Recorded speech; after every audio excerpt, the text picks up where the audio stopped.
Good morning, and good morning, and welcome to the Africa Weekly Talk. Today's subject on the docket is all about all these military coups that have become so rampant on the continent of Africa, which has also led to everybody around the world and people on the continent also talking about it, which raises a lot of questions about why these so many military coups in the past 5 years. I mean, fellas, we're talking about 9 military coups in the past 5 years, spanning from Sudan, North Africa, all the way down through Mali, Niger, Burkina Faso. And then just about a couple of weeks ago, one in Guinea-Bissau. And then just last week also, it happened in Benin Republic. And this has raised a lot of concern with people asking questions about why all these military coups. But fellas, I came across this German network, DW, talking about these military coups, and they had an expert on it talking about it and the reasons why these coups happen and so on and so forth. So before I dive into this subject today, I would like to just play a little clip of this DW network and what they are talking about with regards to these military coups. And I'll also give my opinion on why these military coups have become so rampant on the continent. So let's go ahead and hear what these DW people are talking about with regards to this military coup. Let's go ahead and hear what they are talking about. Yeah, and then I'll dive into it and give you my opinion on this whole issue. It says the armed forces have foiled an attempted coup. Earlier, a group of soldiers announced on television that President Patrice Talon was being ousted. And the Interior Ministry of the West African nation now says the president is safe and the regular army is back in control. A dozen troops have been arrested. Talon is due to step down in April after a decade in power. Benin's Interior Minister gave more details of what happened. A small group of soldiers launched a mutiny aimed at destabilizing the state and its institutions. Faced with the situation, the Beninese armed forces and their hierarchy, true to their oath, remained Republican. Their response allowed them to retain control of the situation and foiled the attempt. The government, therefore, urges the population to go about their activities as normal. For more, let's cross over to Beverly Ochieng. She's a security analyst specializing in the Sahel and global power competition in Africa. Good to have you with us, Beverly. Now, what do we actually know about the group behind this coup attempt, and what might have driven them? Well, yeah, so the group called itself the Military Committee for Refoundation. It's led by Lieutenant Colonel Tigri Pascal, who some sources say is quite a close associate of the former President Boni Yayi, but then there are no clear links between what has happened and any of the former leaders in the opposition. However, they did issue a fairly lengthy statement where they started off by saying that the insurgency in northern Benin is one of the reasons that they're taking power. They talked about Talon's alleged mismanagement of the country, the repression of the opposition. It seemed as if they were trying to reach out to as many other people as possible in terms of expressing grievances that have been ongoing in the country, some of which have been minimized either through the consolidation power by Talon himself. Elections are coming up next year, both legislative and presidential. And of course, there have been some misgivings about the fact that opposition candidates have been excluded. So it's a two-horse race between the successor of Talon, who is the current finance minister, as well as an opposition politician. Yeah, because Benin had been seen as relatively stable, and as you say, President Talon's due to leave office in April when the elections will be held. So I guess the question is, why not just wait for the elections to happen? I mean, by suspending institutions, it means that essentially you are withholding that election from taking place and delegitimizing the process, and even just creating more public mistrust in a process which has led to some contention with opposition members. So in doing so, the military is seeking, or this faction of the junta was seeking to reset that, which is what we've seen across the region, where militaries try to intervene, where there's heightened political tensions. They act as arbiters, but sometimes they only end up complicating the institutionalism and the politics. We'll speak about that general scenario shortly, but this coup was foiled, coup attempt was foiled within hours. But what does it mean for the country going forward, particularly with the elections coming up? Well, for now, there will be definitely prevailing uncertainty. In the coming days, we're likely to see additional people being either arrested in connection with this coup attempt, people who may have either backed the so-called coup leader. We are seeing lots of calls online. There was a video that was circulating purportedly showing the person who was behind this coup attempt, calling on Beninese to show up and protest. There were small-scale demonstrations taking place, but it didn't look significant enough to cause any instability. There will be questions about the credibility of institutions and elections, whether security forces do remain united behind Talon. He has progressively, in the 10 years he's been in power, instituted control over them and influence over them, but also the opposition might have more misgivings, and this will be a test on that election and the legitimacy of the government. And as we've mentioned, we've seen several coups recently in the region, including just last week in Guinea-Bissau. Mm-hmm. Is there a kind of copycat effect encouraging soldiers to try the same in West Africa? I mean, I don't imagine there's a WhatsApp group where every soldier or every army is saying, oh, like, maybe we should do it this week. It may not be the case, but of course there are concerns about democracy and about the stability of various institutions. ECOWAS itself has even said, and this is probably the first time they're saying this, that they are willing to mobilize a regional standby force. We saw them say that with Niger, only for them to back down.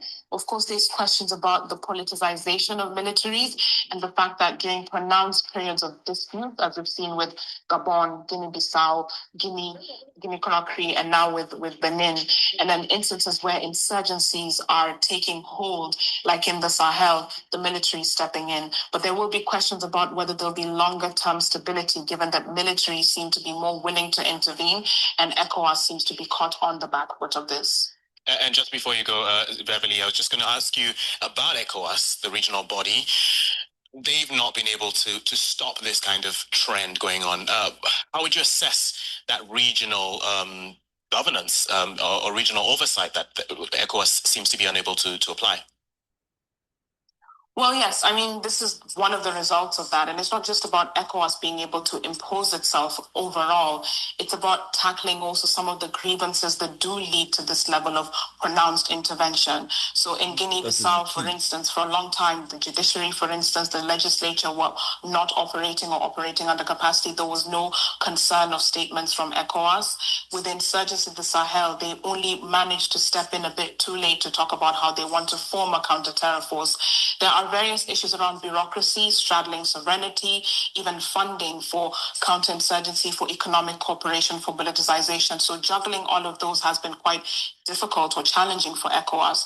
But also the hegemon that Nigeria used to be as the headquarters of ECOWAS and as being a vocal power within ECOWAS has reduced significantly, given the fact that it is also grappling with insurgencies. Beverly Ochieng, security analyst, we appreciate your insights. Thank you for speaking to us. Thank you. All right, fellows.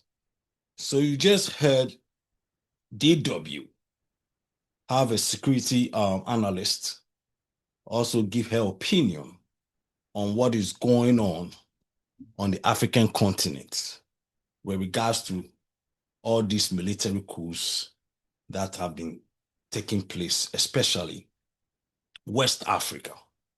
I mean, just last week, they had one in Benin.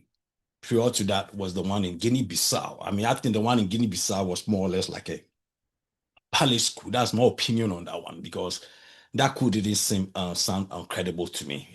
It looks like they just wanted to foil the elections that had taken place in the opposition, which was set to win that election. So they had the military come in just to squash that election.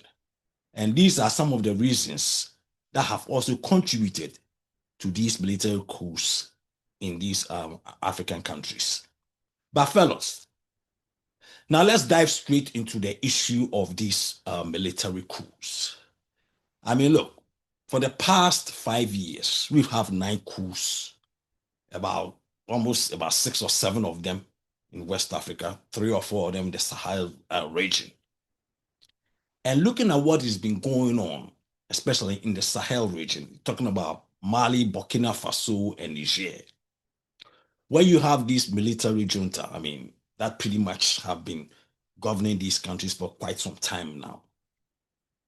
And then you look across other parts of West Africa, and you have the citizens of these other West African countries who have what they call so-called electoral quasi-democracies, where basically they go and elect their leaders. I mean, talking about Nigeria, Ghana, Togo, Benin, Cote d'Ivoire, and so on. And then you look at these countries with these quasi so-called electoral democracies. I mean, these so-called democracies that basically is supposed to transform Africa's political status. And look at the level of corruption, the level of bad governance within these quasi so-called electoral democracies. And then you compare them to a country like Burkina Faso, Niger, and Mali, where quite recently they have had this military takeover. I mean, why would people be surprised that the people who are in these so-called electoral democracies will be yearning for military takeover in their various so-called democratic countries? Definitely, if they are looking at Burkina Faso in particular, and they're looking at the level of good governance that is being initiated by the current leader, who happens also to be a military leader, Toure, then definitely these people are looking at it and saying, hold on, fellas, we go and elect our leaders. We're supposed to have a democracy. By the end of the day, look at the form of democracies that we have. We have these corrupt governments who basically have this crony capitalist system that goes to benefit themselves, share the money among themselves, that don't go to benefit the citizens of their various African countries. And then they look at across the border, look at Burkina and look at Mali and Niger, where they have military leaders, and they're seeing progress and improvement in the governance of these countries. So now these people living in Nigeria, Benin, Togo, Ghana, and so on and so forth, asking themselves these questions. And when you see these things happening in your neighboring countries, definitely these people are going to yearn for military dictatorship. Unfortunately, that is not the right way to have a better government in any society. But that's the reality. People will always look at their neighbors and see what is going on down there. And then if they see something good going on in their neighboring countries, then they're going to be asking questions about why not us? Because look, fellas, democratic systems have been in Africa for quite some time, about 30 years now. And look at most African governments, these so-called electoral democracies. And you go to most of these African countries, pretty much all of them. Look, I mean, they are more or less quasi-dictatorships. They are not true democracies. These countries don't have rule of law. You go down there, you see the level of corruption, judicial corruption, no state institutions working properly for their citizens. And you have these corrupt governments, which basically have hijacked their financial structures of their governments, and then they share the money among their crony capitalist friends, and then their family business, and so on and so forth. So you have all these things going on in these countries, and then they see these military leaders in Burkina Faso, Mali, and Niger, who are pretty much doing their best to help develop their countries. And these people will be like, hold on, we want to see same thing happening in our countries. So I don't blame these people when they go ahead to on the streets of their various African countries jubilating when they see military takeovers in their various African countries. Because the democratic systems that have been implemented in most of these African countries are not true democracies. They are corrupt, fraudulent democracies. That's the reality. I mean, let's call a spade a spade. Because if these systems for the past 30 years have worked on the continent, there is no way the citizens of these countries will go on the streets to jubilate military takeover of a good governance and democracies in their various African countries. It's not going to happen. People are not stupid. I mean, let's be realistic about these things. I mean, let's be pragmatic about it. At the end of the day, when people see good governance, true rule of law in their various African countries, there's no way nobody wants military takeover in their various African country. They would love to see the democratic systems thrive. But unfortunately, look at your various African countries. The democratic systems are corrupt. They are fraudulent. They don't work.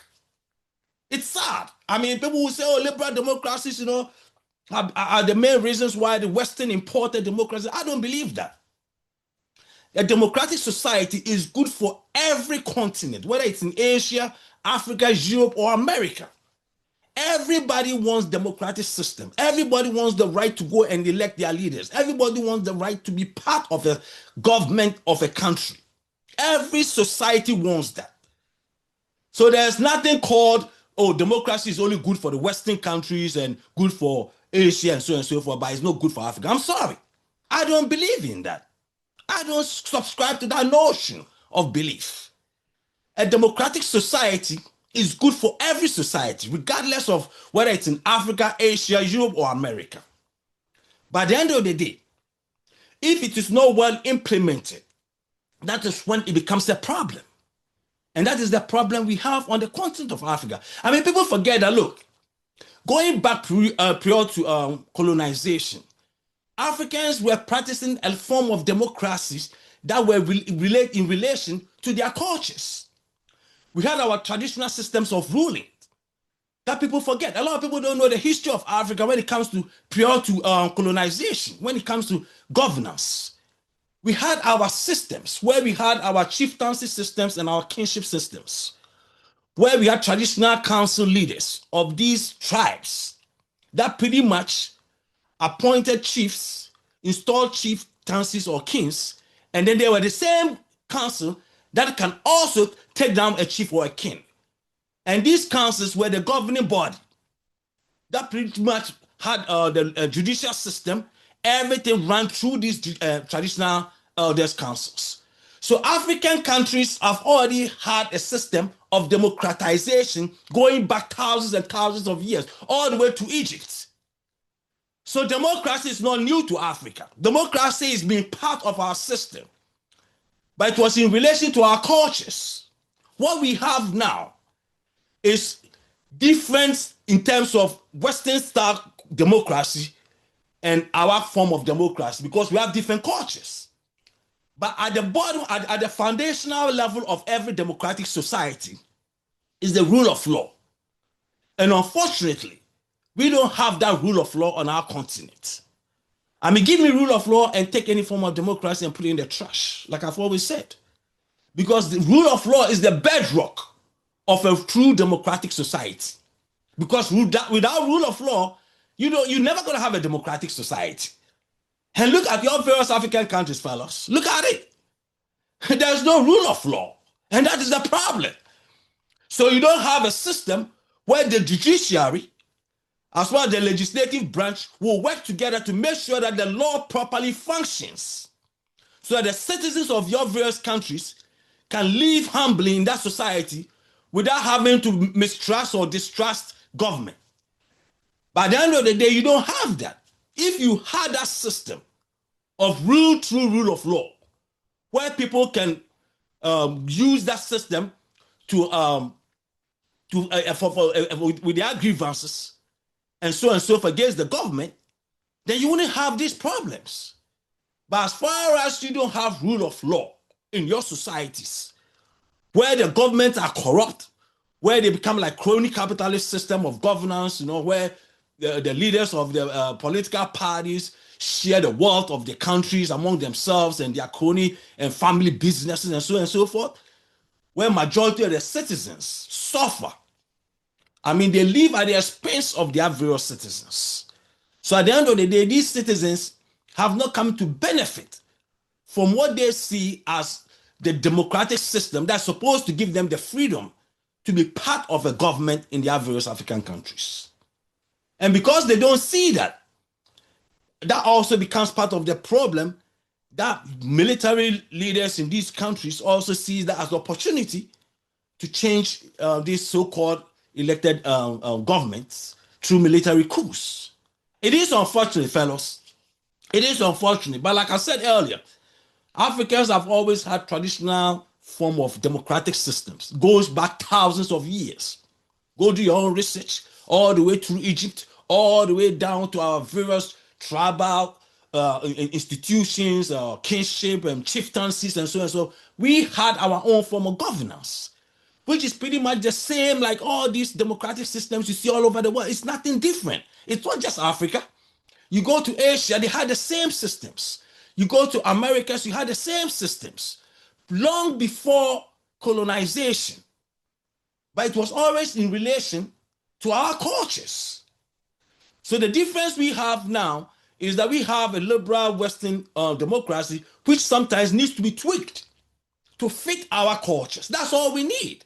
But there's nothing different from liberal democracies in the West than what Africans used to have. The only difference is culture and how we plug in our culture to make sure that our democracies suit our form of culture that we have on the continent. That is only the difference. Because at the end of the day, when you look at a democratic society and what it yearns for, every democratic society believes that they should have the right to choose their leaders, who's going to govern them. They believe that they have the right to be part of the governance of their countries.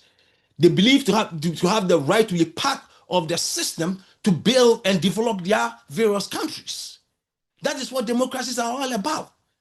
You play a role in the governance of your country by choosing your leaders and the direction or development of your countries. That's what democracies are about. So at the end of the day, every society believes in that because they want to be part of it. But unfortunately, when you have a few corrupt leaders who hijack a so-called democratic society to their own benefits and their crony capitalists and family businesses and so on and so forth, then that is where it's going to be a problem. Especially when the grievances of the citizens are not adhered to. So the society basically collapses. And fellas, look, we can go back and look at some of these military governments that have been taking place going back some years in Africa. And I can speak especially to Nigeria. Look, if you look at Nigeria military government going back to the Gowon era, all the way to Buhari first in the 84, and then to Abacha, in between where they had Shagari, elected democratic government, and so on and so forth. And you look at all the developments that took place in Nigeria. I mean, the building of Abuja, the new capital, and then all the way to the 10 Mainland Bridge, all this infrastructure development. You can relate all these things to military government. And now you transition that to the so-called elected democracies that came in between and what they have now. And look at the level of development and the level of corruption. I'm not saying that the military government didn't have its own mistakes and corruption and so on and so forth. But if you look at the level of it, majority of the citizens of Nigeria today will agree that the military government were pretty much better than the so-called elected democracies that they have today. And why would they agree to that? Because they will look at some of these infrastructures that I just talked about and say, hold on, these were built during military government era. And now we have these so-called electoral democracies, and what have they done for us? They have nothing to show. All they have to show is how corrupt they have been.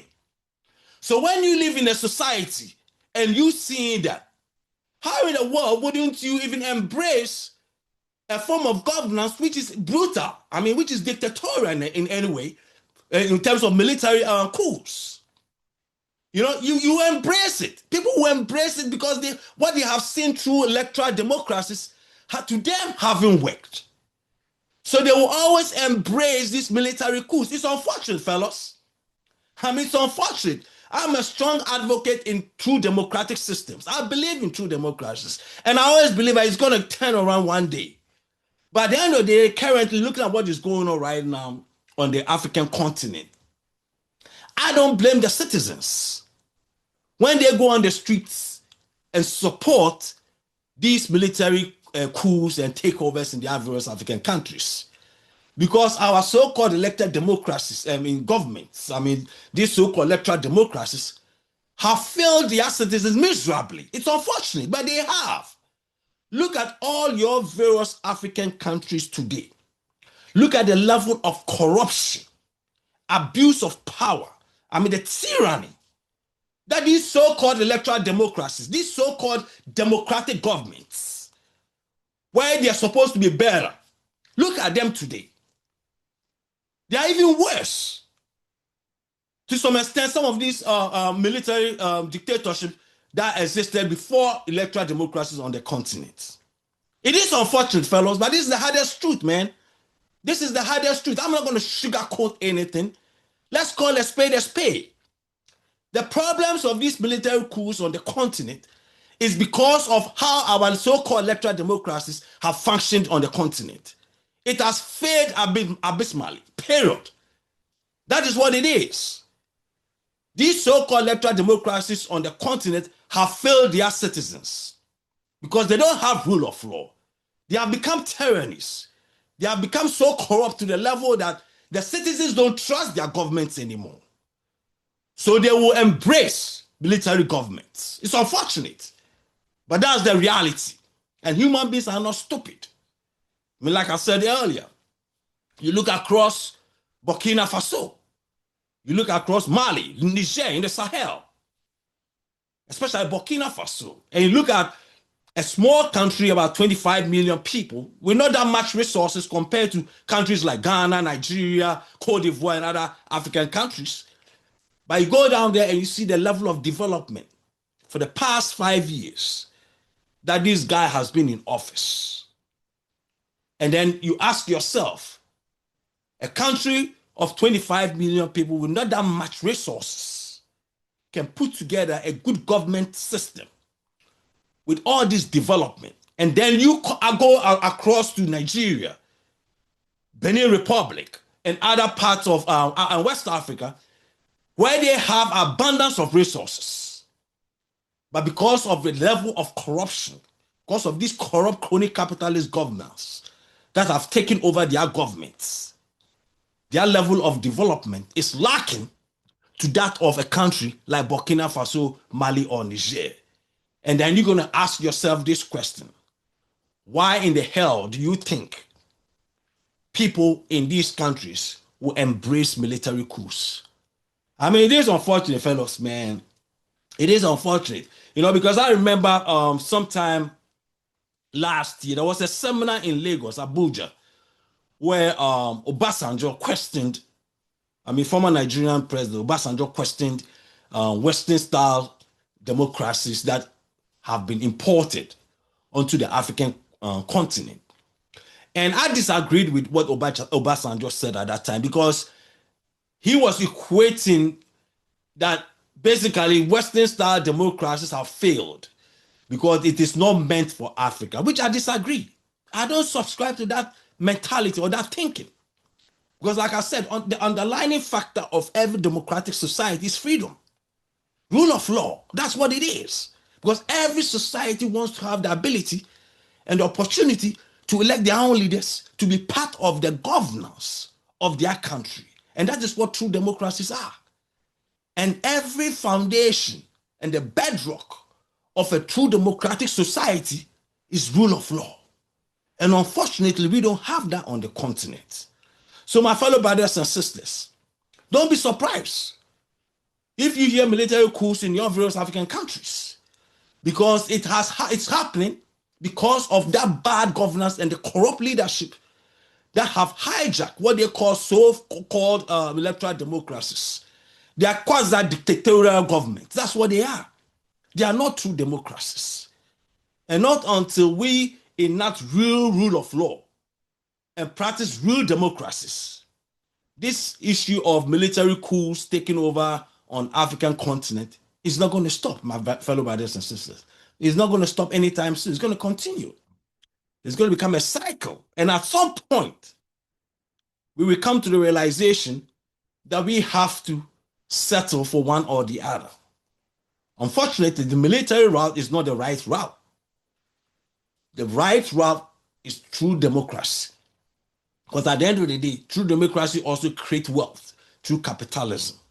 That is my belief, fellows. All right, fellows. If it's Sunday, it's the Africa Weekly Talk. God bless you guys and have a great week. Thank you guys and peace and love.